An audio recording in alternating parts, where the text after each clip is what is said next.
All right, week 4 in the books, and Facecheck here to break down all the action. The playoff picture starting to shape up just a little bit here. And after their 2 fantastic co-streams again, it's Dom, it's LS, and your boy dGon here breaking down the action. Dom, how was your weekend? How was your week of League of Legends go for you?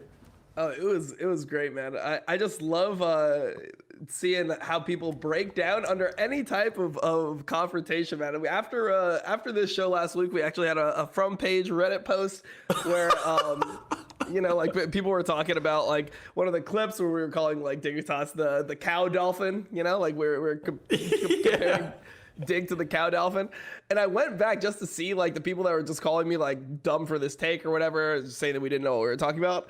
And literally, the people that criticized our analysis deleted their Reddit accounts. Like, I can't imagine what they do if they're in our shoes getting constantly criticized. If literally, like, you have one take that's wrong and you delete your fucking Reddit account, all right? So, Jesus. I mean, I thought that was kind of funny. That was like a little source of satisfaction for me.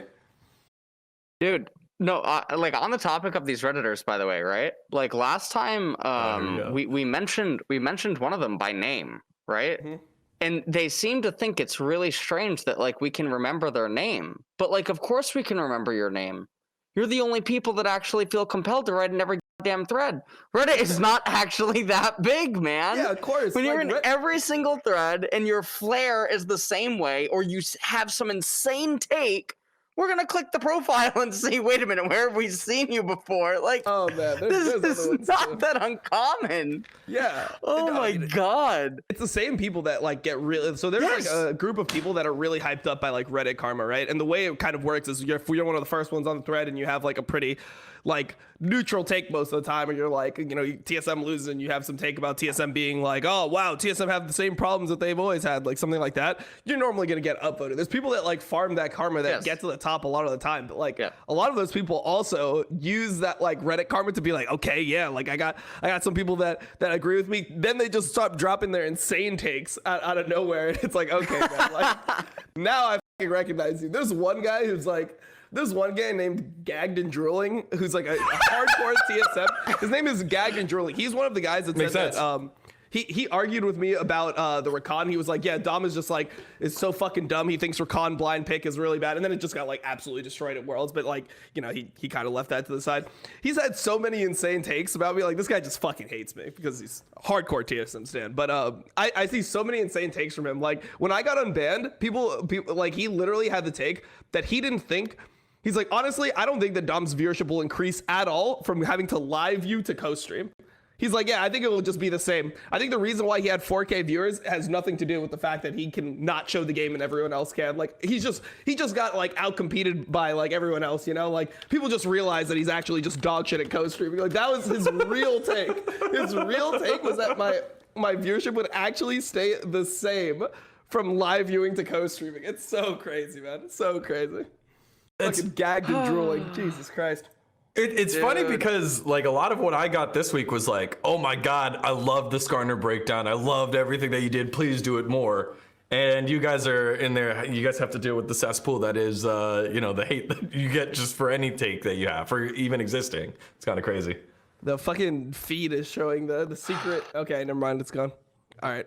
Yeah, it's totally fixed. We're all yeah. No, I don't know. Because now people know we can move on from the Redditors. Yeah, dude. You know what's hilarious is I literally I couldn't get enough of a lot of the. No, never mind. I'll save it for another time. Go ahead. No. No. You can't. No. Blue ball created. Dude. No. Okay, so there's a couple of them, right, that just like follow me around, and I noticed them in the Facecheck threads as well, right? They're so ill. They're actually just so ill. So what I've done is, so on my phone, right? If I notice it on my phone, I just take screen caps of like their comment history, right? Because I noticed they delete it later. Like a few days later, they'll delete it, even though it gets like a couple hundred upvotes, like just pure hatred. So what I've done is I've started, I've created a folder on my phone where I save all the screenshots of their comments.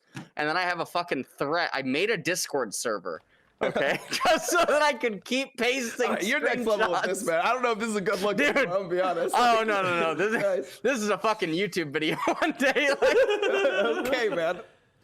Jesus. Oh my god, I can't. I was just like, dude. so what I did is I compiled an address list of every house I've ever lived in, and it's like, what the fuck, man? Like, okay, like, shit.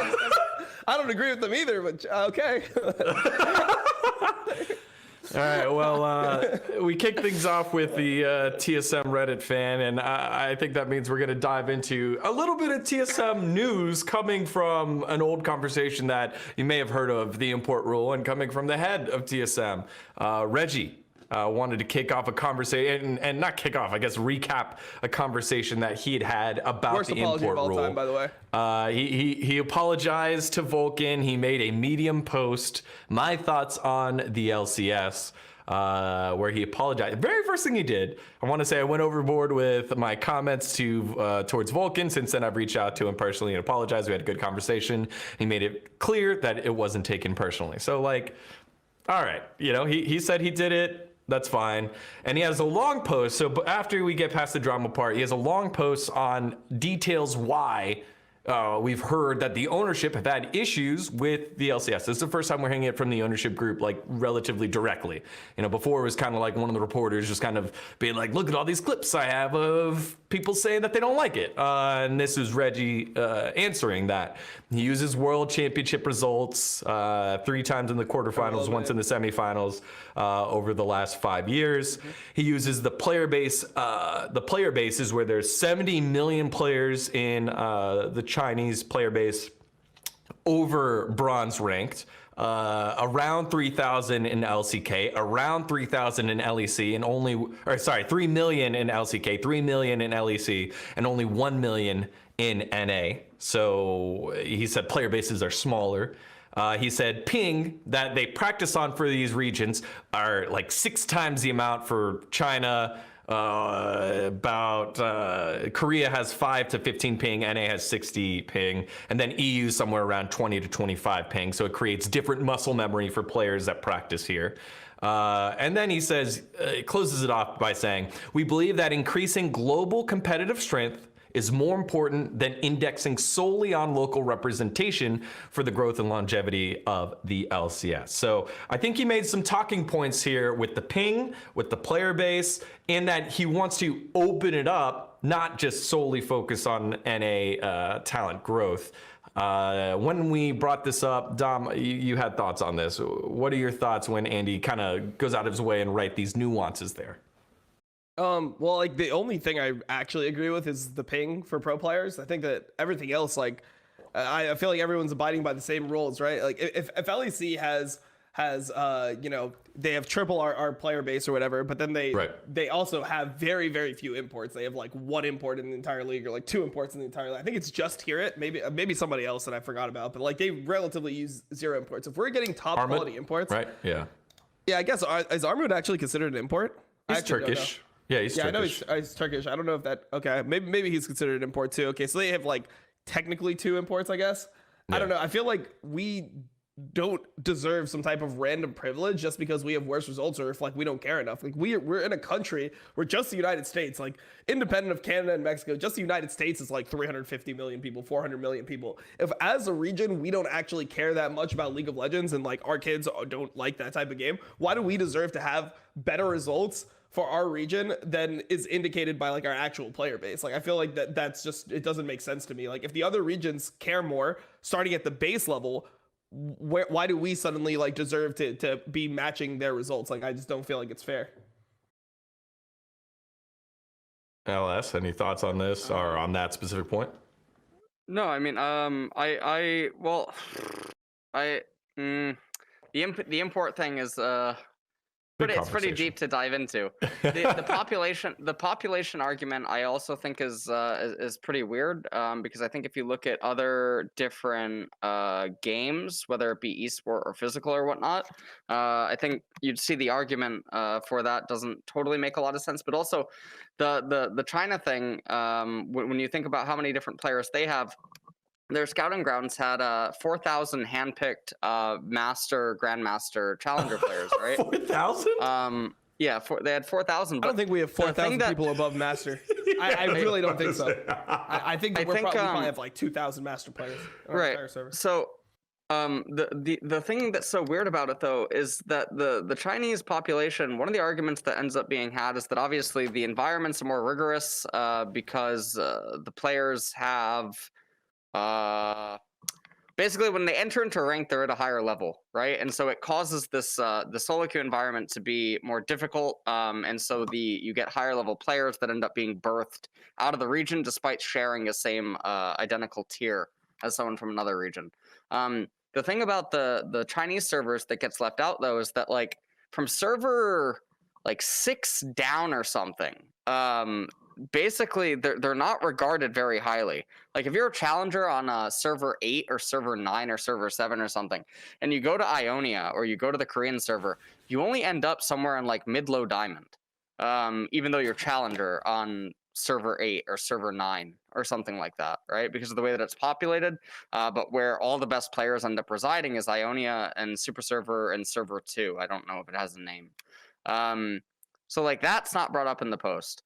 But I know that immediately after Reginald's tweet, there was a really big conversation that was had on one of the NA Academy esports caster streams where a lot of people were in the chat and they were going over a lot of the conversations about Reggie's tweet.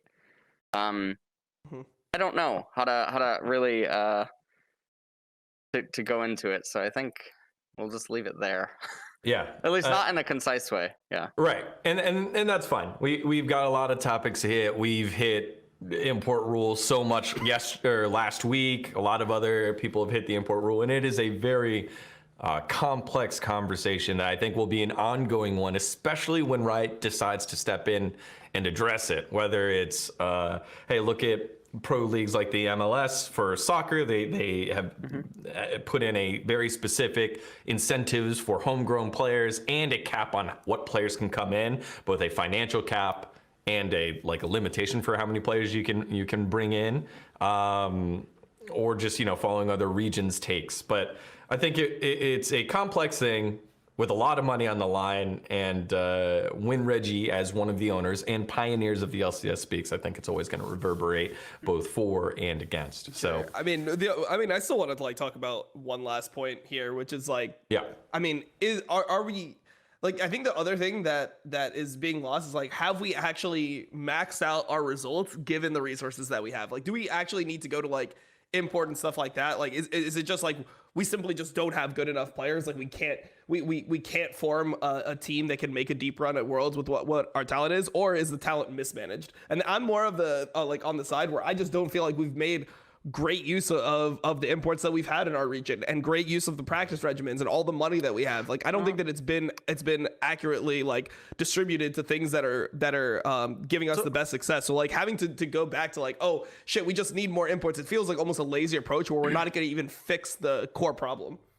So one of the interesting takes that was being had in that the Academy Caster stream, right, was that NA doesn't actually invest in as much as their talent as other regions. But obviously, as someone that came, I mean, I've been in Korea forever, right? The idea that Korea has a better infrastructure than NA's academy system or amateur system is ridiculous. Korean academy average salary used to be something like $300 US. It used to be $300 to $500 US as recent as last year, which is a piss poor amount, right? Yeah. When I was in Challengers Korea, BBQ was considered to have one of the highest paying salaries for the average players. Now, I personally ended up negotiating on behalf of some of the players, and if I didn't do that, I think that they all would have had lower amounts.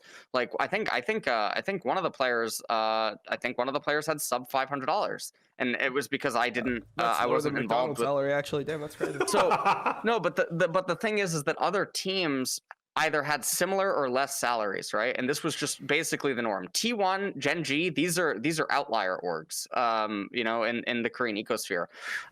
They'll cite PC Bong culture, which I think is pretty big towards Korea's success. But the reality is that the amateur and academy system, up until franchising this year, didn't get any support.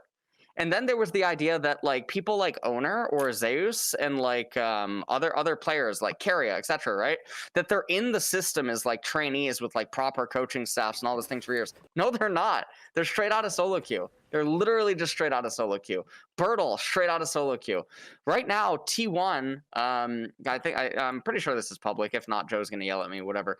T1 looks at the solo queue ladder to find talent. They don't look necessarily at like other teams. They don't look for the academy systems that are in place in Korea, because I don't believe any player has ever come out of like the training amateur academy like business locations that exist, and they're very plentiful here, right?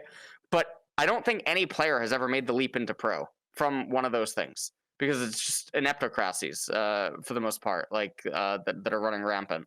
But I don't know. Usually it's all driven by solo queue, so that's a false belief. I don't know about Europe, but the one thing that actually pissed me off about Reggie's Medium post is that it doesn't address culture, and I don't know why, because culture is the entire fucking problem. It doesn't have to do. I mean, it has to do with some of the stuff that he's mentioning, but the reality is that it's just culture. And it's really weird that it's not addressed, because it's the biggest one. And I don't know if he doesn't address it because it causes a shitstorm to not address it. The reality is if you look at so many different esports titles, you look at StarCraft, you look at Warcraft, you look at all other games where NA is forced to compete on a global scale against other regions that wants to also compete globally. I'm not talking about fucking Mortal Kombat, where they're the only ones that play it. I'm talking about ones where other regions have infrastructures and things in place, and maybe Dota's like an outlier, but I don't know about Dota enough. But I know that Dota had a collapse in a lot of other countries. And so that our best player when we won the international was from Pakistan. like our star player was like Sumail. Yeah, Sumail came from literally, like, if you hear this kid's story, he had to like travel like 2 hours from his town to the PC cafe and back every day to like start playing Dota. Like that was like our best player. So like, I don't know, man, it's not a great look. Yeah, I mean, you had Fear, you had PPD, but yeah, your point stands there, LS, for as much as that I understand the Dota scene. I want to actually use StarCraft to, so this is a game that I came from, right? The best American players ever, or the best like Western players, were the ones that were actually extremely different personality-wise than almost all the other Western players. Cyril, Neeb, I mean, I was talking with Special. He lives right near me here in Korea. He actually lives one subway stop away, so it's like a kilometer or something. Yeah, here's my support. I played with him. No, not that special. I'm talking about one. And one of the things that we ended up highlighting is that these Western players, we call them foreigners in StarCraft, they're so different personality-wise than almost everyone else, right? That you end up getting these like, you get like less than a dozen of them that will pop up from the thousands and tens of thousands of Western players. These don't help reinforce the rule, nor do they say like, oh, Americans can be good, or these players can be good. No, these guys are just aliens, like, from the system. They're not used as a reference point. So I did want to close it off with, or at least maybe it's not close it off. Reggie did address it by saying the culture, saying there are solutions and approaches that we can work together to take to resolve these issues. I do think that there is a middle ground where we can loosen up the number of players that can be imported to the amount of time that it takes for them to become residents. Over the last few years, TSM has invested in talent development through our academy and amateur programs, of which a lot are now playing in the LCS and LEC. Yeah, and which of which we weren't able to actually identify their talent levels, and then sold them to our best competing teams. Okay, nice. Our fiercest competition now has these players on it. Okay, perfect. Continue. Right. We have tried to enhance every other aspect of performance within our control by providing a world-class facility, running scouting combines, boot camps in Korea, investing in coaching staff for our LCS and academy programs, and more. So that to me was like the only time where he said, hey, I tried these things. I did these things. We've tried these things. We've controlled these things. You could have done it better. Who's in charge of the scouting? Parth. Nah, that's a meme. I don't know. Everyone always says No, right. But no, that's the big question, is who's in charge of the scouting? You don't just do scouting and say, oh, well, you did it. I mean, that's nonsense. Who's in charge of it? Why do these people not have faces? What? Yeah. Right. I mean, you need all I'm someone saying is, to be the face of it and to be capable of doing that. Look. Here's a question for you. We both watch LEC. How much? It's not even a question of who's better. How much better do you think Treats is playing right now than Sword Art? Like Treats is actually playing like a fucking freak in LEC. This guy is playing so well. He was just on the roster last year. Like, come on. When I'm not like, this is nothing about Sword Art personally, but I remember when both Huni and Sword Art were both picked up, I asked who the hell spearheaded this. Who's behind that decision? And what are you looking at? Why is that a good idea? What is going on? So they could have had. It doesn't make any sense. They had Treats Tactical in Academy, right? Like they had Treats Tactical in Academy. I would take Treats Tactical over Lost Sword Art any day, and it's way cheaper, bro. It's way cheaper. One of the things I was talking about on the co-stream is I think that there's probably like maybe a dozen players in the world that are worth a 7-figure salary that you can almost guarantee will get you wins. Sword Art is absolutely not one of those players. He's not even top 5 in his role. People like that. Chobi. I mean, I'm fully Chobi's gone across 3 different teams now, and despite like rotating teammates and like just people that are clearly not on his level, he manages to consistently carry corpses across the finish line. Chobi's just like out of this world. So obviously, like if EG were really gonna be able to have gotten him, like what 2 years ago or something, that's obviously one of the biggest blunders by an NA org. So Chobi's out of this, out of his world insane. But yeah, there's probably like a dozen of them. But the thing about this is like what you're saying as well. There are people that were in Academy that end up becoming good talent, and miraculously, no one apparently fucking realized that. That's why they're getting traded around and like all this other great stuff. So who's evaluating it and who's running these things? Because it doesn't mean anything if someone's just running it. I mean, most of the shit's in a neptocracy anyway. Just like I mentioned about the Korean like the Korean facilities that like offer coaching and all this other stuff. For those of you that have simple minds like me, I had to look it up. Urban Dictionary. Ineptocracy, a system of government where the least capable to lead are elected by the least capable of producing, and where the members of society least likely to sustain themselves or succeed are rewarded with goods and services paid by confiscating wealth of a diminishing numbers of producers. Thank you for today. I learned. Yeah. No worries, no worries. I'm sure everyone watching this video, Twitch chat, I know you guys know it. YouTube, you all know it. When you see this video on VOD, you know it. People like we're gonna all have to just fucking when we go to sleep tonight, we're gonna have to be real with ourselves. Like we make dGon look like the idiot, but like I'm gonna fucking hit my pillow. I'm like I didn't know what that shit is. Fuck is this? Like, no. I played League of Legends, bro. Not everyone can have the 5-head brain like LS here, but yeah. Thank you guys. That was I think a pretty good discourse, and again, just scratching the surface on how complex this issue can be, and the import rule talk probably not going away anytime soon.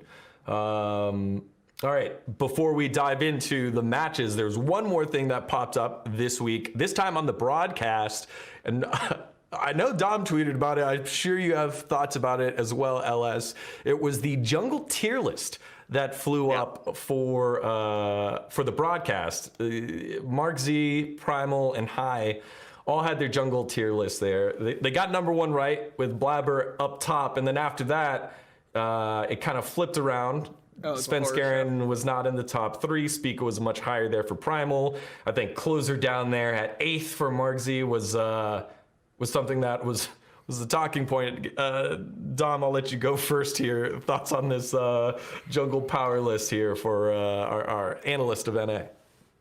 I mean, I don't know. I feel like the biggest thing that so whatever, like if you have your jungle power rankings, I'm fine with like a lot of different types of rankings as long as you defend it well. I just really hated the explanations that they chose, like the one point that they chose to die on for like why they rated people like this. So like for example, Markz was talking about Closer's like kills plus assist before 15 minutes. Like that was the stat that he was using to justify why Closer like has been having a bad split, which I think is just so disingenuous to the situation, right? Like that's like if somebody's been playing only fasting Senna and then you just use their like CS numbers as an AD carry to like justify their lane phase. It's like, my God, this guy's down 100 CS every game. How the fuck could he be like a top player? Like, it makes no sense at all, right? Like it's like, okay, this guy's been playing only Olaf, right? Like, what do you expect him to do if the other team isn't trolling? He's just gonna fucking full clear, do dragon. Like that's his job in the game.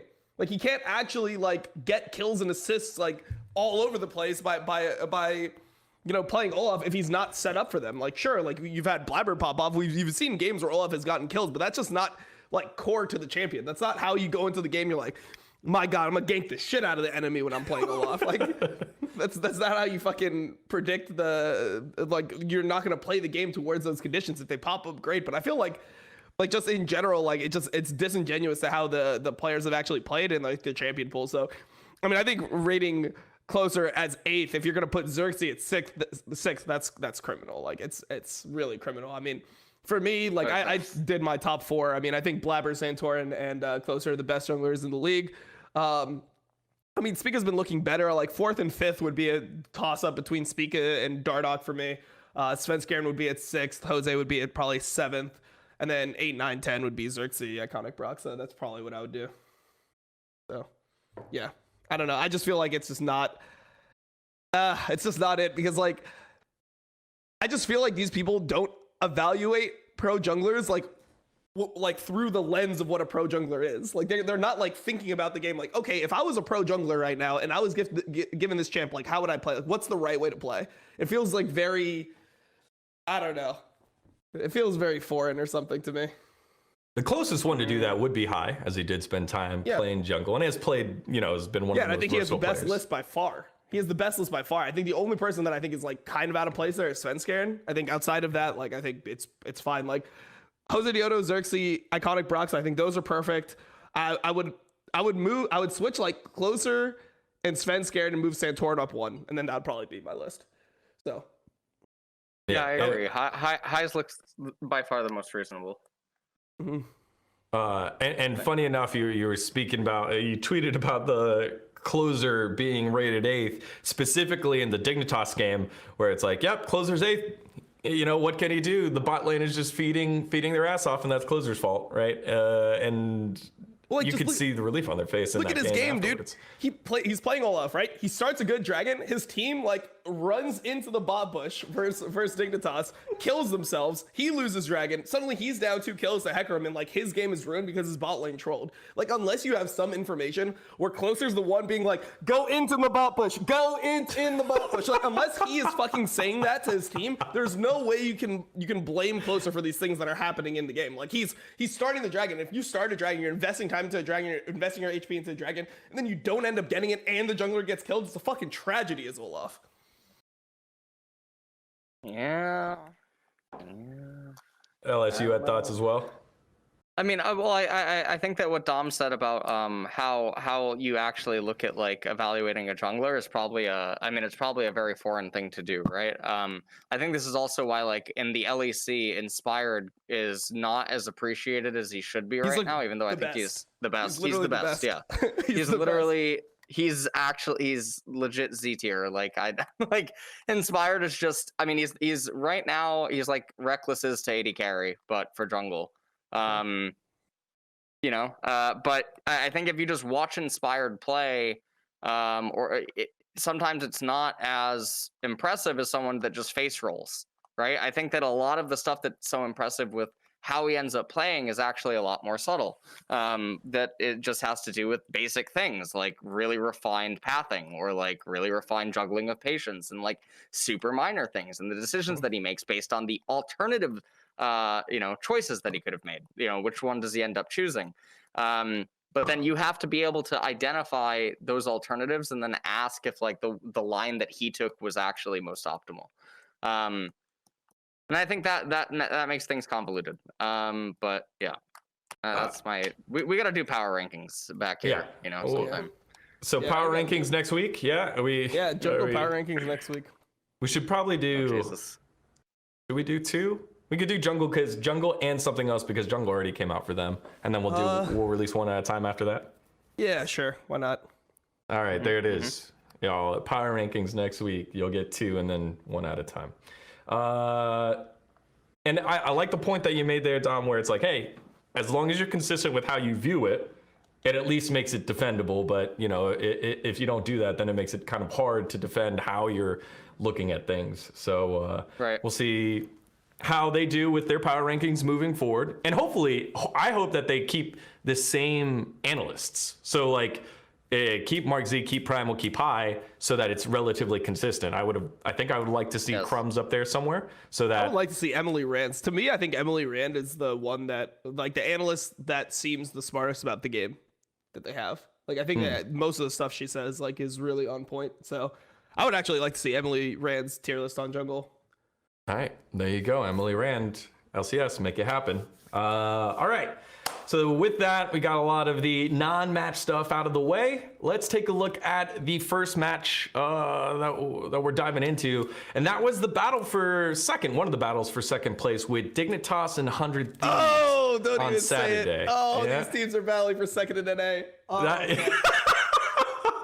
They were battling for second because TSM, you know, won on Friday and then lost to, you know, whoever FlyQuest on Sunday. So this was a big match for the tiebreakers for the standings between these two teams. Dignitas took a massive lead. Bot lane really wasn't doing too much. Demonte continuing to follow the trend of only having 1 kill the whole weekend. And things looked bleak, and Dignitas found a way to grab a loss after winning, and 100 Thieves someday came up huge there. Closer was really dragging the team across. Dom, go ahead. These are your second place candidates right here. Yeah, I mean, there's so many mistakes that are happening in these games that, like, so I'm trying to, like, find more, like, pinpointed things that I can, like, talk about because, you know, just saying that they're bad, I don't think is that, like, useful. I mean, obviously both teams are really bad. Like, if you want, like, a real fucking take, like, I honestly think that, like, 9th, 10th place teams from LPL would actually win our league. Like, I think IG with Rookie and the Shy, which is quite literally a 9th place team in LPL, I think they would be probably the favorites to win our league because when you watch how other teams play, they're so much more disciplined when it comes to, like, objectives, right? Like, even though, like, there's fighting and stuff like that, the way that the reason that they fight is that they're, like, hardcore about resetting minutes before dragon. Like, they reset a minute before dragon, they grab pink wards, they litter their side for pink wards, they deep ward together, and they fight for the fucking vision. One thing that I've noticed about NA is that people just walk into dragon, like, completely uncontested. Like, how many times do we see in NA Dragon where 5 people and another 5 people are just both in the river and they're just all looking at each other, and, like, both junglers are kind of, like, hitting the dragon and shit, and, like, throwing spells on the side, and then, like, one of them just, like, flashes in smite skills and the other team's, like, playing for the fight, like, while they're fucking going for the dragon steal at the same time. It's fucked up, right? It's fucked up. But, like, when you watch other teams play, like top teams around the world, they care so much more about contesting the vision and not letting you walk through chokes for free. So if you have champions like Azir, for example, which is really, really good in the meta, one of the biggest points of Azir is not shuffling. Every NA mid laner wants to shuffle every single team fight for no reason. One of the biggest things about Azir is that when you get into those Dragon Baron situations, it is so impossibly hard to walk through a choke versus Azir soldiers. You walk through a choke versus Azir soldiers, he autos you twice, your fucking tank is almost dead. Like, that is really, really important. So one thing that I've noticed in these games is, like, people just walk into Dragon for free. And when you watch these teams, it doesn't seem like they're practiced on Dragon setups, backing at the right time, buying pink wards, contesting vision together, like, using that vision to leverage a positive fight. Like, if you have vision control of a soul, it should be so big. Like, the enemy team should be completely fucked. Because for them, even walking towards the dragon, they should lose so much HP and they should be so far behind or ready in the fight that they don't actually fight on even footing. It seems like almost every one of these fights, it's like people don't know when they actually need to control the mid wave and not. Like, they don't know which wave they have to push out. teams are afraid of like losing their inhib. We even saw Dignitas in this game. They randomly went for a tier 3 while like 100 Thieves was getting Cloud Soul, not thinking about the fact that they're just like setting themselves up to get flanked. It's like, like what after we get this tier 3, where do we actually go? Oh fuck, we're in. Oh shit, they're behind us and we have no. It's the same reason that we can't take the fight is the same reason we can't walk up to that tier 3 turret. So like I don't feel like these teams actually have like the basics down of like you know, dragon control, of Baron baits, of what to trade off late game. It seems like it's all just happening in the moment, man. And that's like the scariest thing about going internationally is whoever our best teams are, it doesn't feel like we're doing these things. So they're gonna have to catch up so much that it's like, is it really feasible? So now actually looking back, I started thinking about like some of my takes before. I really think that NA has performed a lot better than I would have expected the more LPL and LCK I watch at like Worlds. Like I think 6 and 12 is actually a miracle at Worlds considering like how far back we are. No, I mean this 100% seriously, by the way. Because I feel like we come into every tournament at such a disadvantage because people don't punish you for things like this. So how do you actually get into a situation where you're learning, right? Like look at this fight. What is this fight? Who had control? Like what is happening here, by the way? Like that we're seeing. Like yeah, I don't know. I mean, like I really want the mic check to know who says to go mid. I don't know who decides it here. I genuinely don't know who decides it here. Also, we have a little bit of loss to Shopkeeper happening in this game as well. We have the Ardent Sensor on Seraphine with non-auto-centric allies and a random fucking Zoe. So, you know, really important. Dude, I tweeted. I think Neo got. I think he got upset. I didn't actually like flame him. I just tweeted. I even had a fucking frowny face and like extra O's in my no. But I told him to build Putrefier this game, so that he could AoE give Grievous wounds to all of his teammates. That way, Gangplank doesn't buy a fucking Executioners like this deep into the game. Like, yeah, what the hell is, I don't know. I guess he gets upset or something, and it's like, okay, well, I mean, I don't know. I mean, also, like, come on, man. Like, what is this Flash? I mean, the Flash is bad. I mean, I like that Someday built a Prowler's Claw and everything, but it's like, I don't know. It doesn't feel like teams are beating teams. It's like, oh, like, Someday's playing, like, a pretty good Renekton, but, like, how much team synergy do they actually have? Like, I would love to see how these teams set up for this Soul and what the comms were going into this. Like, if they're like resetting, like, okay, when are we going to reset? Like, where are we going to fucking put our vision? Like, what chokes do we want to defend? Because these are like teams that can really do this, right? Part of the reason why Orianna, Zoe, Azir are so good is because in all these situations, they have such good choke control. Like, Orianna can put the ball in the choke. If you walk through the choke, you're fucking dead, right? Like, Zoe, if you come through, you get bubbled, you get one shot. Azir puts soldiers. Like, all these things are really, really good. I mean, Victor is like the same way, and we're seeing Victor play. It's such a core part to playing Baron and Dragon situations like game, and I don't see us doing it at all as a fucking team. And it was so fucking obvious when I watched EDG versus IG yesterday on stream. It's like, damn, like they don't let you walk into their own jungle. Like, it's not even like they're controlling the choke. It's like they're controlling your whole like let's say your red side in general. Let's say your red side team. You control the enemy's red side vision before Dragon, and you're like not letting them even walk to their fucking Wraith camp to like even contest that level of vision. Like they're contesting such deep layers of vision where I don't even know if we're contesting like our Dragon vision.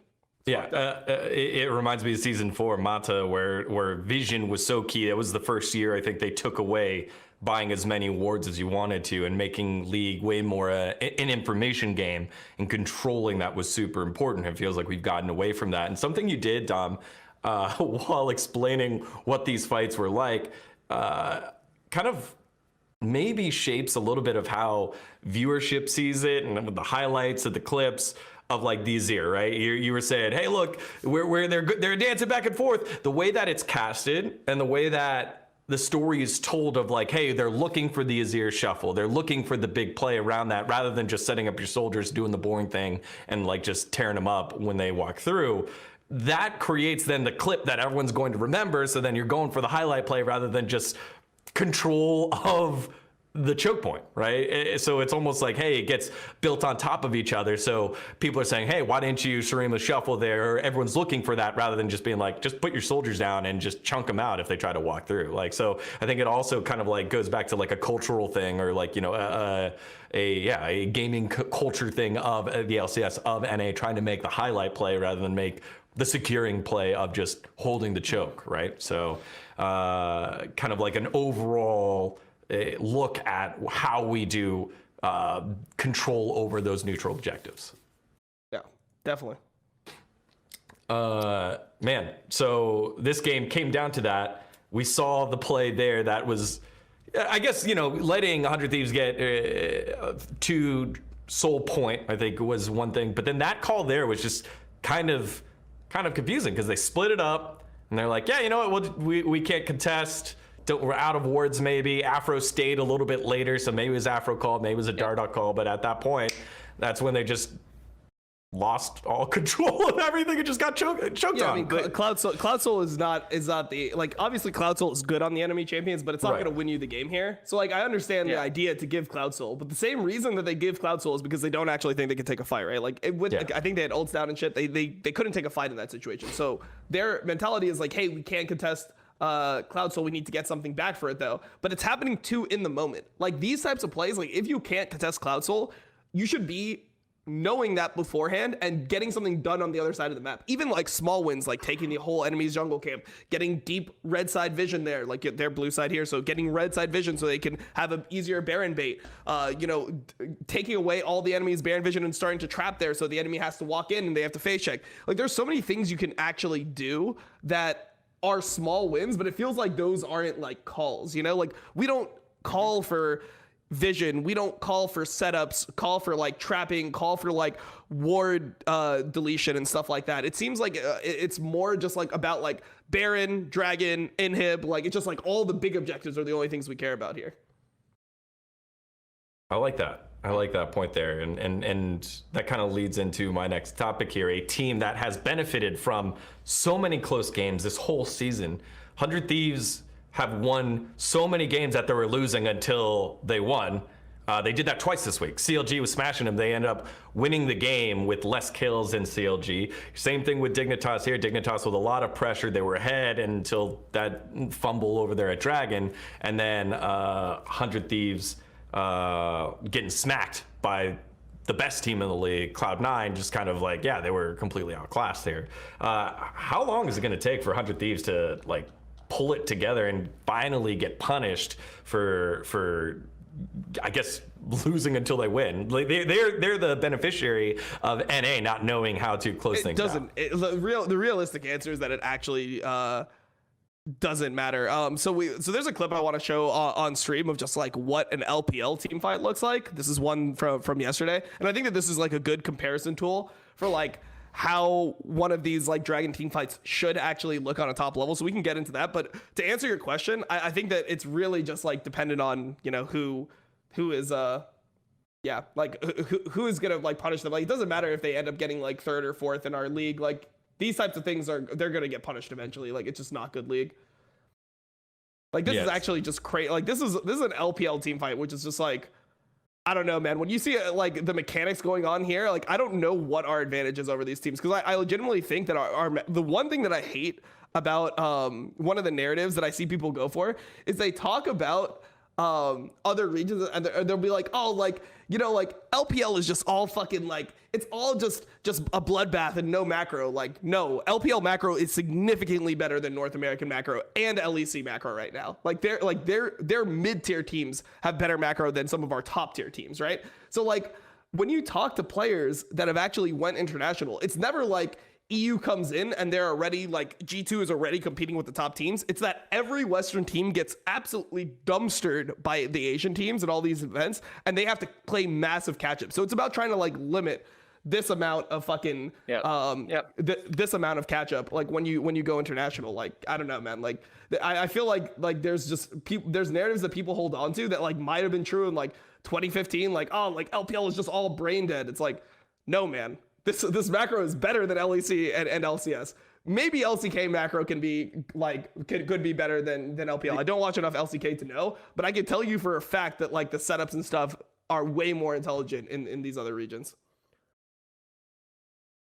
Go ahead, Alice. I was gonna say, before you make your point, can you go back to the video and highlight the vision on that side? And the thing is, even before this, they scrap for vision. So the reason there's no ults is like because they don't actually let them walk in for free. Like, people are not walking in for free. Like, people are losing ults. Like, people are getting chunked. People have to flash. They have to reset. Like, there's so much stuff that's actually happening in these fights, like before the fight actually even happens. So then when the contest happens, like, and people are so much more aware of their limits. Like, I feel like if an Azir gets one shot like this, everyone would just be running in NA. It'd be like, oh, Azir's dead, like run, you know, where like everyone still like takes it as a fight. Like they're like, okay, so what was used here? Like the angle that Puff finds here, and like mind you, Viper has been performing as one of the best AD carries in the entire world right now. Like he is a top 5 AD carry in the world right now. This guy's been insane. Now go look in this fight. Just watch only Puff. Watch only Puff's mechanics here. At this point, like the Shy is creating so much space. He plays his team fight so well. I mean, the Shy randomly instant lane phase, but like flash Q into 3-man sleep, like from Chun here, it's just nuts. And then Puff's angle, oh my god, it's so gross, dude. Like this is like a mid to bottom tier team in another region. You compare that to like Dignitas and 100 Thieves, like this team would like 3-0 these other teams. It's crazy. I think I just thought that was a good example. Go ahead, LS.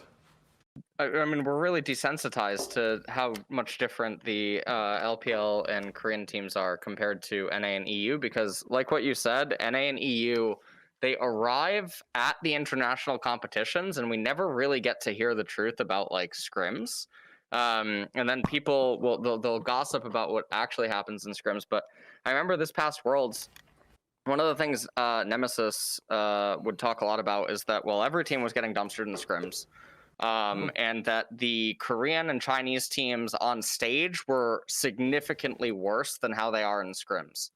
Yeah. And he had never seen any sort of disparity like that playing against EU teams or NA teams. He'd never seen such a difference in power level. But I know that he said that like Scrim Dom 1 is untouchable. And that you can't beat them, but that the biggest thing that was like a shock to him is the speed at which LPL teams or LCK teams will converge on a fight.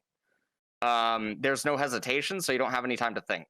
Whereas like in NA and EU, they do like those fucking stupid dances, like what you were talking about, right? Where it's like they're trying to make up their mind with what they want to do. Like someone's hitting the Baron, another person's like hitting the Baron. No one knows what they want to do, but obviously, like in the LPL, it's like they just snap their fingers, or like LCK, they snap their fingers, and it's just go time. And then everyone's in the moment mechanics are their bottom tier players are equivalent to, they're better than our top tier players mechanically. Bro, Puff is legit somebody who's been like, he's been like benched for the majority of the season. He's like fighting for his spot in IG right now, and that AD carry is playing like that. That's a Xayah who's in a 4v5 where Rookie got pretty much one shot before. He's 1v9ing the entire fight. I mean, obviously, like everyone's playing the fight pretty well, but like him finding the angle onto both carries and flashing forward to get like the E flash on Xayah into Gale Force to space, like it's pretty fucking nutty, man. It's pretty fucking nutty. Yeah, and that seems to be like what NA is just not doing.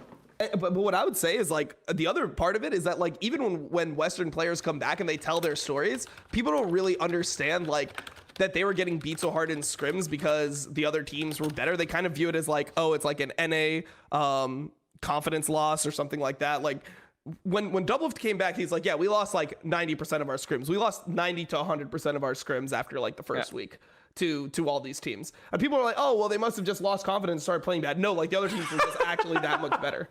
Like the stuff that they were doing, like you don't think that after a while TSM tried to do the same things that they did in NA? You don't think they tried to play zillion lanes with like the Nidalee, Renekton? They didn't start running these scheme cons. They didn't try blind picking Rakan like they were and playing their comfort. No, they tried everything and they're just losing to literally everyone over there. Like it's actually like that crazy. So I feel like that gives more context to why people that watch other regions are so negative about NA. It always gets into this thing where like, oh, like people are being overly negative because they like, you know, they just like it because it's cool or something. But it's no, it's like actually because the mistakes that we're making are very basic mistakes that have been figured out before. And it feels like these new teams haven't actually like even covered the basics, like knowing what their team comps do, knowing like how to control chokes, knowing how to base for vision. Like that's something that was figured out in like season 5, season 6, man. Go watch old SKT. They knew how to fucking base for vision, like base early, buy pink wards, set up good pink wards, like talk about where people are going to place them, figure out flank engages. Holy shit, what is happening?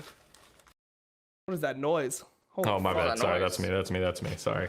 What the hell? Did you just take like paper and just crinkle it in front of the mic, or what did you do? I spilled some He coffee. was trying to simulate the comms that we don't My get to bad. hear from Mike. That's what it is. Like, that was pretty painful to the ears, honestly. No, but one of the, Sorry, ears.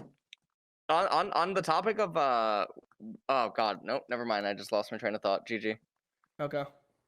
Oh, All I'm that saying was is, terrible. That's hey- probably what happens, you know. I mean, oh no, okay, global You're play, simulating a global North play. American shot caller. Global play. So okay, so I already know that the Reddit comments are coming for both of us, more so me than you. But Reddit comments are coming. What is the alternative that people want us to actually do? Because if you do watch global play, all right, because the alternative that they're suggesting is, well, highlight the positives. Don't just be don't be as negative. Okay, but if you watch global play, what you think is a positive is actually still not a positive. So it's like what's actually capable. You know what's happening in LCK. You know what's happening in LPL, etc. You know what other things are existing. And so what you're thinking is a positive is not actually a positive. When there are positive, reckless, inspired, right? Like, the players of that caliber that are like honestly just popping off and doing things, right? Vulcan in the Alistar game where he was honestly just on point, right? Yep. We're gonna highlight them, but the thing is that obviously it's few and far between. Generally, that's just the case, and that's the sad reality. And I don't think it helps to feign ignorance and be positive pollies just for the sake of. This is my idea of positivity. Look, instead of actually just talking about like, I'm gonna start going into specific points every week. I'm just gonna come up with like one topic that I think is like crucial that we're doing a lot worse, so people have something to focus on. So my one for the next week going into LCS, I want to talk about Dragon and Baron choke control. Like deep vision, like we can talk about deep vision in a separate one. Let's just see basic choke control. See when you have these control mages, these champions that are so OP at controlling chokes. I mean, we even saw like a Ziggs game, right? Like this week from LCS. Insanity. It's like one of from Insanity. It's one of the most OP choke control champions in the game. I just want to see that one concept. I want to see people not walking into dragons for free when the other team has vision control. That's like the one thing. Just let's focus on that, and hopefully that gets better in NA, and then we can move on to the next thing. There we go. That'll be our path towards improvement. I like it. It was asked earlier by one of our loyal fans. It would be great if you guys broke down what each team can do once a week better, but I kind of like this, where it's just like, hey, everyone in NA do this one thing better, because rarely do we do it right. And gives us opportunity to be positive, right? We'll look back on it and be like, hey, which teams did it well? All right, good job. Give them a pat on the back, positive reinforcement like we like in NA, because everyone tells us you're a special cookie. And then we get to prove to others, hey, this is where you're coming short, because obviously we have some people in positions that aren't the best evaluators of talent or best reviewers of what's happening. Yep. Yeah, there's so many of them, man. There's so many of them. Like the next one that's going to be after choke control is just like making your decisions early on whether you're giving a dragon or not. Like just when there's an objective that's being traded or something, I want to see teams make the decision early and not just watch the other team do dragon. How many times in NA do you see one team do a dragon that's like 4v5, or one team's missing ult, or they're not on their power spike, and the team that's actually like losing the situation, instead of trying to get something back on the other side of the map, they give the dragon, but they like watch the other team do the fucking dragon. Like they're just like up at the fucking dragon, like, yo, motherfuckers, you gonna do that dragon? Yeah, you gonna do it? Okay, man, I'm seeing you, motherfucker. I'll be at the next one. Like, it's fucking crazy, dude. Like I want to see teams give dragons, dude. There's such a blatant example of this by like CLG versus in the CLG Dignitas game. We can go over that one when we get to it. But like, I just want to stop with this, like watching the other team fucking do dragons. Like it's messed up, man. Like it's messed up. Make your decision. If you're giving a dragon, give it and gain something on the other side of the map. Like small objectives, vision in the enemy teams, deep vision on the opposite side of the map. Take the enemy's jungle camps. Like trade for a Rift Herald if it's open. Get a tier 1 turret back. Just something. Get something on the other side of the map. That's it. Tom. Just one at a time. One at a time. Not everyone's 5. You don't get it. One at a time. You don't get it. They're deciding if they want to take the dragon or not. They have control. Okay. Here. You've never I get it. You've never been shopping. Look, I played a long time ago. All right, it's different now. All right, it's a harder game. The players are playing at a higher level, which means that all these concepts that were learned before just don't exist. Nope, you just don't get it.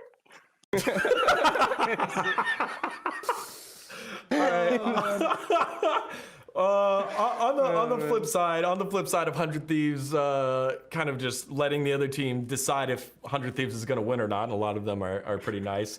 One of those teams was Dignitas. Dignitas had a game against CLG where they also, actually, I don't think they let CLG win. I think CLG went out and got the win on that one.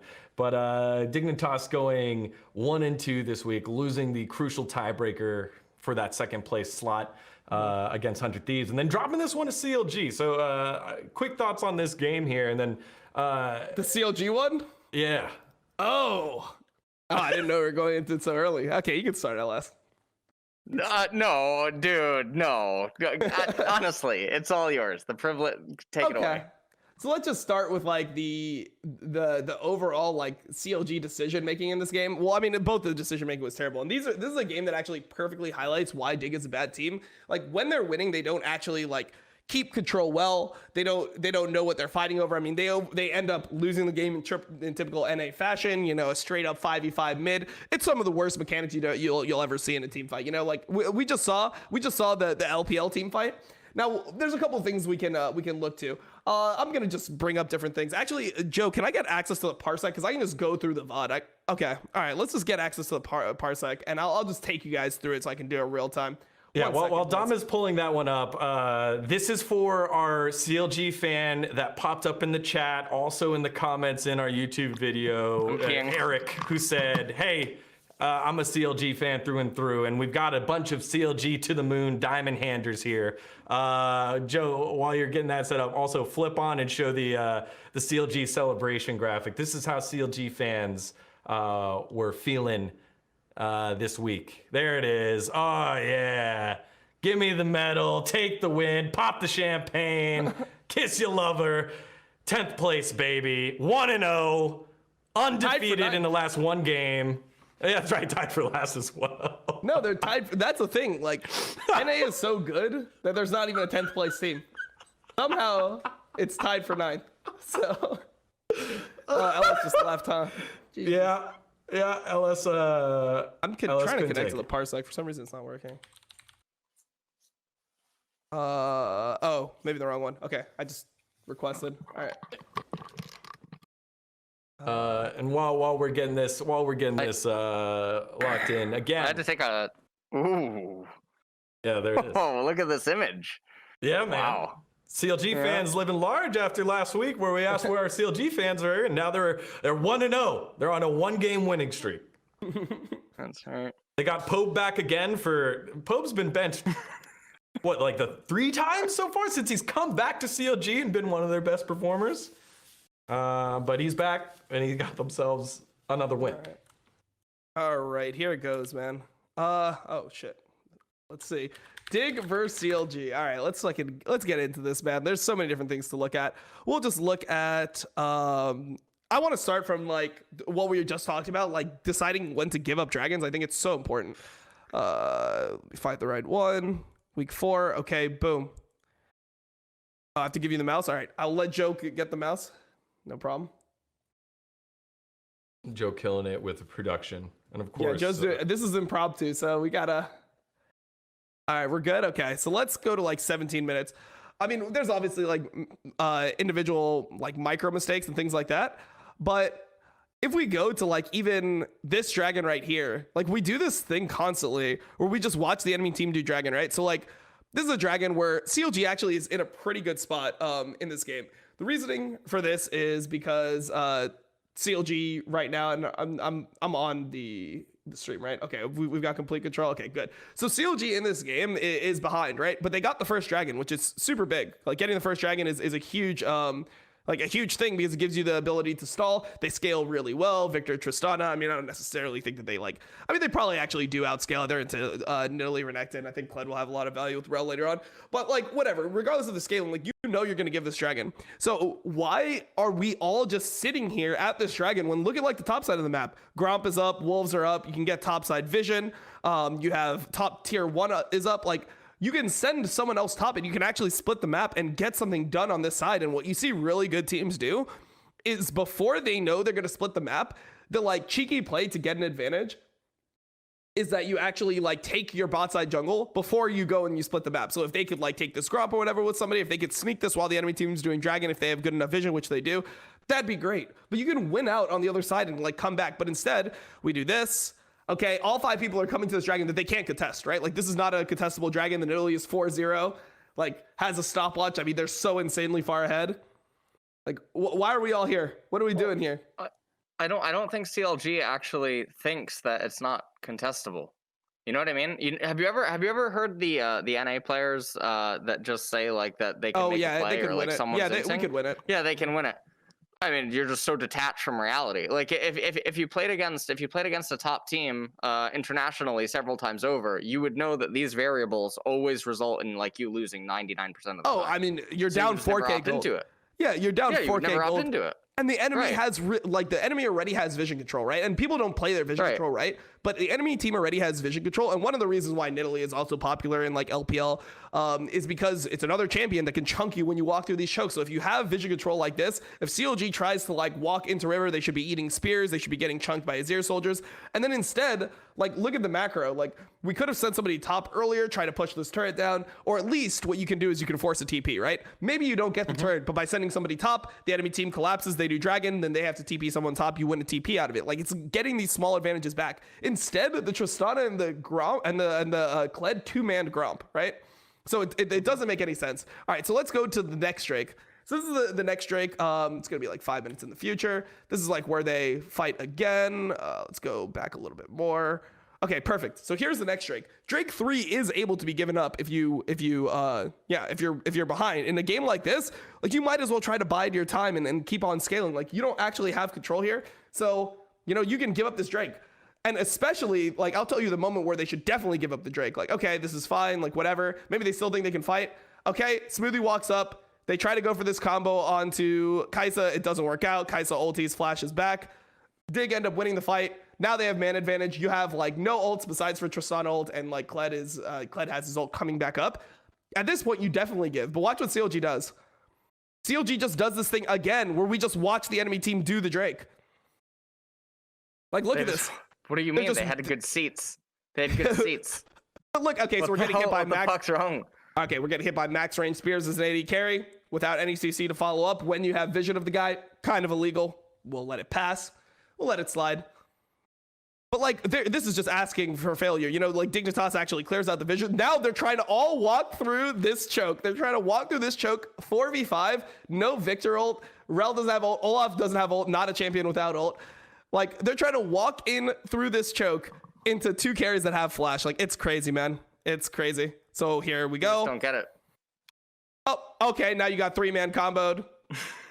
Fake God's in. This guy's dead. This other guy's dead. I mean, like, I don't know, dude. We're just giving so many kills for no reason. It's actually like, just really, really crazy. So we're just dying again for no reason. And then let's just watch how Dig ends up throwing the game. Oh, where is it? It was over here. These 3 deaths. I mean, this is just bad mechanics all around. And then how does NA throw this game? It's typical NA fashion. You know, like we can have somebody wave clear this. You don't need all 5 people to wave clear this mid wave. They don't have that insane push. You can wave clear this with 3, get pressure in the top wave, and somebody goes answers that. That's your timing. Okay, so we ult in, we fight this fight before Fake God's here. Still winnable. People randomly dying. Kai'Sa just like ulted in, suicided. Okay, great. Now, what I want you to focus in on right here is Soligo. Just watch Soligo. Watch how Soligo dies, because you might wonder, okay, he's sitting at 200 HP. How is he going to die? Okay, so there's a Tristana bomb on the Renekton, and Soligo is just walking right next to it. Oh, I guess he's dead too. I guess that's a shutdown as well. Nice.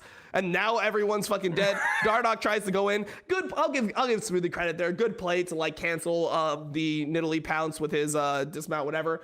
But come on, man, like yeah, we can come out of the replay now, but like Jesus Christ, like it's the way that we're throwing these games, like this is not high level play. Like they're not leveraging their advantage at all. Like you could have when you're this far ahead, you have such a big advantage. You can create vision pockets. You can play in those vision pockets. You can deny the enemy vision. You can play off waves, right? Like let's say they don't go for this random fight here. You have somebody push out top lane. Somebody's forced to answer the top lane deep because obviously you're winning, so you have more control. You could push the wave deeper. Somebody goes and answers that. Then it's your timing. You can test vision. You force the enemy to like face check a Nidalee spear, something like that. They like have to give up Baron. None of this is happening. It's a 5v5 for mid tier 1. It's crazy. It's crazy. But yeah. Whatever. CLG, So yeah. CLG. We won the game. CLG 1-0, baby. Pope's back in the mid lane. This jersey's good again. Oh, it's not good, but you know what I mean. Glory, the glory age. The faithful shall be rewarded. I don't know what's happening, man. I guess it's just I guess CLG are just playing really well is what I'll give it to. Yeah, CLG to the moon, baby. All right, well, let's take a look at Dignitas and Dignitas's woes. And, you know, if only this had been discussed before about Dignitas just, you know, vying to be a top team. And if this dummy host, you know, there's only a dummy host that was like, maybe they're a top team. And then two analysts that are usually right about most things said, no, I don't think CLG are a top team. They always find a way to collapse and choke, or Dignitas a top team. They always find a way to collapse and choke things out.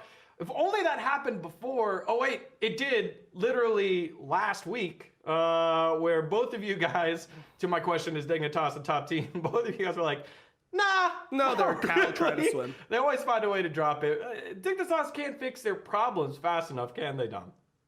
No, they really can't. And I don't know. Like, and the thing is, it's so annoying to actually like have this take, which is like it shouldn't be a crazy take at all, and it should be like pretty correct. In general, like people should just be willing to accept that, yeah, the team is bad. But like, if you make that take, this is the thing that people hate so much, and I'm sure LS fucking sympathizes with this. But you get so hard shit on by the community. They're like, yeah, I mean, people just like they just refuse to give Dignitas any credit. Like I don't know, why not highlight the things that they're doing well, whatever. And then like they lose, like they end up losing to CLG. Like they're gonna fucking go in a downward spiral as well. Like also, I even predicted them to lose to CLG. That's how bad I actually think they were. But you don't get any fucking credit if you're right. You know, you get shit on before you're right, and then when you're right, people just like fucking, they just ignore it, you know? They're like, oh, well, interesting. I guess Dig lost to CLG. Well played from CLG. It was so nice seeing how happy they were after the win. Like, I just can't, man. I just fucking can't. You just wouldn't get it. And that's fine. Yeah, you don't get it. You know, Ellis, let's hear your comments on the on Dignitas. You know, I think I've went a little bit too far. I think that you're just a little bit too toxic, Dom. So, you know, Dig are they're really trying. You know, they're trying to get their stuff together. The reality is, I think they're just gonna end up 6th place. I mean, I think that they were overperforming super early on. And I think I gave my take last week on like what I think goes on with them, right? Where they have mutual interests to obviously perform well and try to win, and that probably drives and motivates them compared to other teams where job security concerns or egos or other things might be prevalent because, you know, America. And then they overperform early on. They get away with some robberies in some games, and now I think it's starting to level out. I think it's starting to adjust, like the standings and whatnot. So I don't think it was a crazy, insane take. And, you know, interestingly enough, much like Dignitas going on some roller coasters, TSM's starting to go on the roller coaster again. Because I know you and I both got flamed by saying that their performance for a couple of games straight was actually really clean. And then it just went right back to being like randomness and but I'm not okay making with it. sense. I'm okay with yeah, I know. Okay with the TSM randomness, you know, compared to like how they played against TL or losing to FlyQuest than Dignitas's randomness. Because the way that it's random is way better. Like the thing is, in NA, you don't actually need to be super versatile to win, right? You have to be good at like the basics, right? So when TSM is playing these split push Jace comps and things like that, and they start losing games, like I don't really care that much because they're doing different things. It's like if C9 loses games and like they're essentially like practicing on stage. Like TSM has enough wins that they're pretty much secured a playoff spot unless something really fucking crazy happens. And they've kind of like ironed out ways to win with like the standard like fundamental play style that most people go for right now. So the way that I see it is like a team like that's experimenting, like they can always go back to like the things that they actually looked like they comprehensively understood. Whereas like I haven't seen Dig close out good games against like top teams with like normal basic macro, like understanding how to play around Barons, how to play around Dragons, things like that. Oh, happened to Dom. Oh my god, I'm just fucking allergic. I'm just allergic to the fucking gameplay. Good W. Yeah, no, I'm good. All right, well, yeah, gameplay bad, not so good. So TSM, they went, they beat TL, they lost to FlyQuest on a big upset against FlyQuest. Do we want to touch, is that FlyQuest playing well, or is that TSM variants kind of like blown up in their face. I think Palafox had like a pretty good, had that very good anti-gank at level 6 on Skarner that got Power of Evil killed later. So I thought that was a good play by Palafox on the good response by Palafox. But was that more of a hey, look, FlyQuest like snowballed out of control, or is that TSM like hey, they're just fumbling it out? Well, I mean, I just think that they're playing different. Like I said, I think they're just playing different styles, right? Like when they're winning these games, they're like one of the things that they're doing is they're playing fights.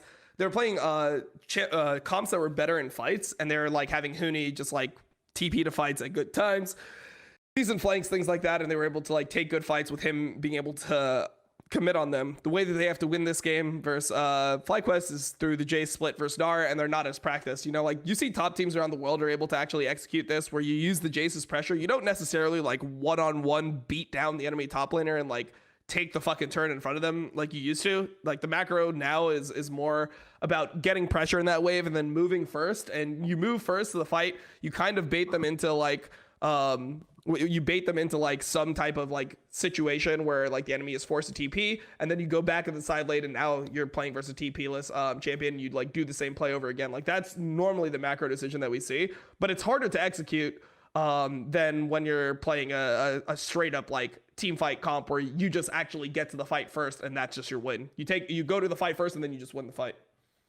Oh my god, what the fuck is happening right now? It's snack oil. No. Are you getting botted or what's happening? No. That's the secret to climbing elo. Yeah, works better in Prime. Yeah. There it is. Yeah. Also, pre-recorded, by the way. Yeah, pre-recorded. LS, can TSM, if they need to, right, and they're going to challenge for the crown, right, along with probably Pumpkin Thieves right now and Cloud9, can they just go back and revert to TL? Oh yeah, and TL, yeah, TL. Can they just revert back and go to easier to play styles and still compete at, you know, the top NA level? Or is this more of like, no, this is who they are and they just don't have it figured out? The reality is that I think a lot of teams in NA play specifically towards NA level, right? And I don't think that that's obviously good. But the difference is do they realize it or not? Like yesterday, I had Fudge come on stream for the winners interview. Fudge. Fudge after the Cloud9 game, and I remember thinking that. You know, the LeBlanc pick that they had against 100 Thieves was like really, really, really out of place. And apparently in Champ Select, Perk said, it's DeMonte, it doesn't matter. So, and then he straight up just builds. And then apparently after the game, so this is later on, I asked Max, and I guess Max talked to Perks, and Perks acknowledged that versus a better mid laner, or like a good mid laner, I wouldn't pick LeBlanc. Yeah. So or build a soul stealer in that situation. Right. So I think it just matters on who you know, like now that at least that's an awareness, right? Like Perks realizes, yeah, LeBlanc's actually not that good here, but I'm gonna pick it anyway because this guy's so bad. They're scrimming on doesn't stage. Matter, right? Yeah, I mean they're sort of scrimming on stage. But it's good to be aware of that than actually engage with the NA players in the conversation where they're like, nah, these drafts are good, dude. You just wouldn't get it, you know, gotta win. Those one like 100 sins do, and I don't think Who joined that call? Holy shit! I don't think 100 sins are ever gonna really fix their problems. So I mean, I think that that's a little bit doomed, which is why the only team that I actually hold out hope for internationally is actually Cloud9, rather than TSM and Team Liquid. And I hope that they're the team that represents NA at MSI, which has now officially been announced in Iceland. Yes, so you guys were right. LA, bad decision to bring people over, try to sell that to opposing teams. Go to Iceland, where people don't know what's in Iceland. Where there's no one that lives there. So how could they have Corona? Iceland is a beautiful city. It is a beautiful city? country. Okay, that's some NA geography right there. Wow, that's a beautiful city. I just want to know. dGon is what? Let me tell you about Iceland. All right, now the town of Iceland is fucking nice. All right, I've been there. Have you? No. Really? Oh. Look. Okay. That was dGon, so is Iceland really? Damn it, dude. dGon, do you know about the difference between Iceland and Greenland? Greenland's ice and Iceland's green. That's right. But we were supposed to let dGon answer. Fuck. Yeah, I don't want him to answer anymore, man. We're gonna get fucking canceled if we keep. I watched Mighty Ducks. I've seen that joke. Iceland is a beautiful country. Reykjavik and Keflavik are the two major cities in that area. There we go. Yeah, and, very good. Basically, it's almost like two different countries if you go in the winter compared if you go in the summer. That was my point. Wow, that was astute. Wow, okay, great. Wait, is that really the population? Wait, is the population actually only 315,000 people in all of Iceland? Really? I don't know if that's correct. Is that Sounds like NA's got a chance there then. What the hell? That was pretty good. All right. So on that note, MSI being held in May, the end of May, I believe, as well as the Valorant tournament, the Valorant Masters will be held there as well. So Riot just kind of taken over Iceland for a month to make sure there's a bubble, people are safe, all that good stuff before they start and kick things off. So MSI is being held. LS making the funny, which leads us to the final segment of the night or day or wherever you're at, losing to Shopkeeper. We've got an 80 carry edition here for the bottom side of the map. That's right, Cloak of Agility. You're quite the sad boy or girl or thing with Stixxay on Jinx. Going with a bunch of defensive options, and we had Raes going Eclipse on Senna rather than fasting Senna that we've seen just prevalent across. No, it was still fasting. It was just Eclipse with the fasting. Like, I don't know, man. I feel like Kraken Slayers is so OP, especially into tanks. Go ahead, take it away. LS, your thoughts on it, and then Dom will hammer this one home. So, I mean, the my thought on it in this specific game is that it gives him lethality and self-sustain, and then the mythic passive allows him to still hit tanks, right? But it allows him to kill the squishies is maybe his logic, right? So I mean, I'm just trying to understand his logic here. That's the only thing I can hypothesize is that the enemy team, I think, was 3-2, right? 2 squishies and then 3 primary tanks. Right. So if he goes Eclipse and then he goes into Lord Dominic's Regard and like other stuff like this, he has a lot of percentage armor pen that gives him still somewhat relevant damage, but he has the flat lethality and then the percent, and then the lethality goes in because of the way the order of operations works in League to actually tear through the squishies. I think that was his logic, but if that was his logic, then we probably also would have seen stuff like Serpent's Fang come out in the game, and it didn't end up happening. One of the things that, I mean, it lost to Shopkeeper so hard, it's not even probably on the fucking graphic, is Brox's 33-minute Night Harvester. Oh, yeah. That one is, holy shit. That dude, hazmat suits need a hazmat suit for that one. I don't even know what the hell is going on. I mean, the original like items were even crazier before that, right? I think he went Zanya's into QSS, where it's like, man, can you how little damage do you want to actually do? Like your items do so little damage at that point that it actually like spawns a free Moonstone Renewer for the enemy, and they just start getting healed. Like, it's actually fucking crazy. Like, it's really, really troll. I mean, at some point you just have to be like, you know what? I'm gonna have to position relatively well, and I have to like not care about my life so much. You cannot go Zanya's into QSS on Lilia as your first Dom, 4K gold. What are you doing? He's nice, dude. I'm not. Hey, I forgot it was even Broxton because it's just so nice. I couldn't think of him making a mistake. I just saw the build on Lilia, and I got blinded by the name. After reconsidering that, actually, I think the build was fine. Never mind. Yeah. There it is. I thought actually, that he donned. Night Harvester. Yeah. That sash, he wore it excellently, honestly. Yeah. And you know what? He was a gentleman about it. Brox is so nice that he doesn't even hurt the enemies. I like it. Yeah. Well. He had to pay the tax. Learn a thing Everyone or else two. paid the tax. If he didn't get QSS, then he wouldn't line up with the teamwork that CLG is trying to make with their brand new roster. All right, y'all. I think that was a lot of topics that we wanted to hit for today. Wait, did we talk about Stixxay's items? Oh my god. I thought you did. Did we talk about Stixxay's? All right, I thought get in we there just with talked about Stixxay. Let's pull that one back up. Stixxay had a bunch of beefy, had a bunch of support surrounding him. He was the main damage dealer in the game against Immortals. He finished Kraken Slayer, then he went Rapid Fire, and then GA? Is that what it was? Crack Yeah, I Slay think- Rapid Fire GA.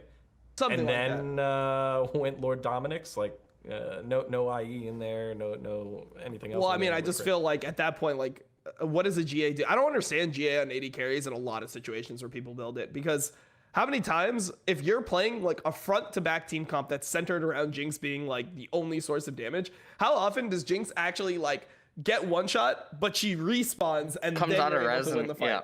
yeah. Like, Yeah. I don't know, Yeah. man. It just feels like once you're dead, you're dead. So you're gonna have to position well. I feel like one thing that I've seen is like overly safe itemization, where at the end of the day, like you're a professional player, you have to actually rely on your mechanics if you're an 80 carry. Like you have to, you know, be willing to flash abilities. I know that the, you know, Renekton with Prowler's Claw was able to get onto Stixxay like in the other game. It was really unfortunate, but just in general, I would like to, you know, why are you guys playing this GA bug? Holy shit.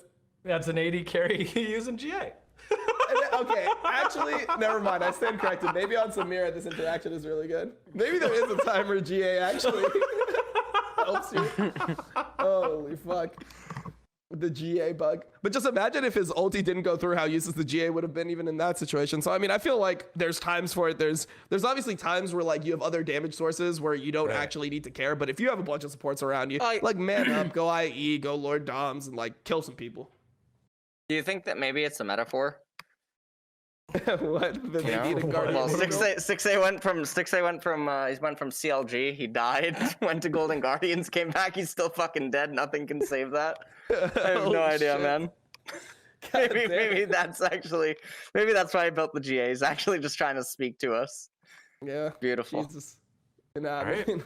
Look, if I died on Golden Guardians, I wouldn't want to come back to life. That's all I'm saying. Like, It's been a tough road. not It's been a been tough broken. road, Dom. That'll be another. That's why. That's also why I'm always supportive of all my former Golden Guardians guys. We made it out.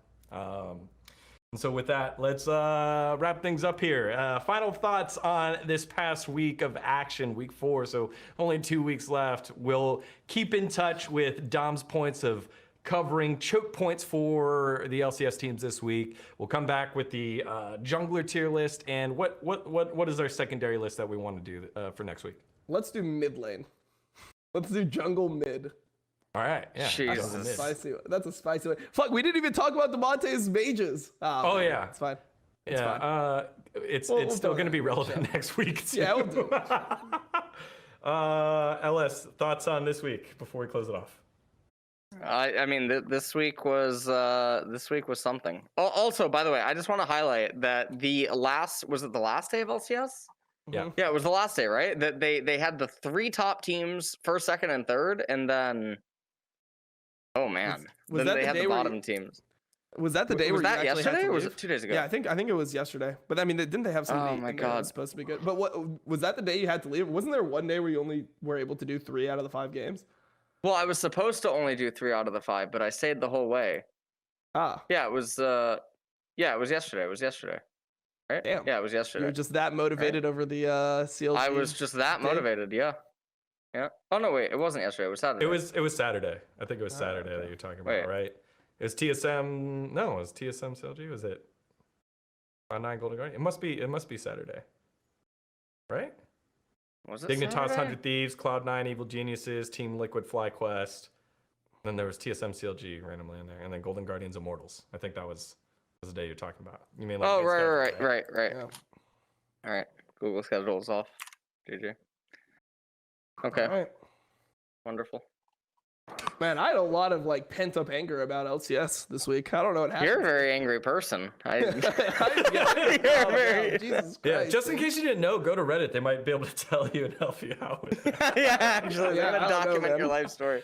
Uh, Oh man. So everyone, thank you for supporting. Make sure to head on over to VENN Esports for the VOD. Hit the comments. We've been doing content around what you guys are writing in those comments. I usually try to relay some of the best and worst takes to Dom and LS. They'll get in the comments maybe and hit you up, but I'm definitely in there. Thank you for supporting. Make sure to tune in next week as we'll cover week 5 of the LCS. We appreciate all of you. Have a great night.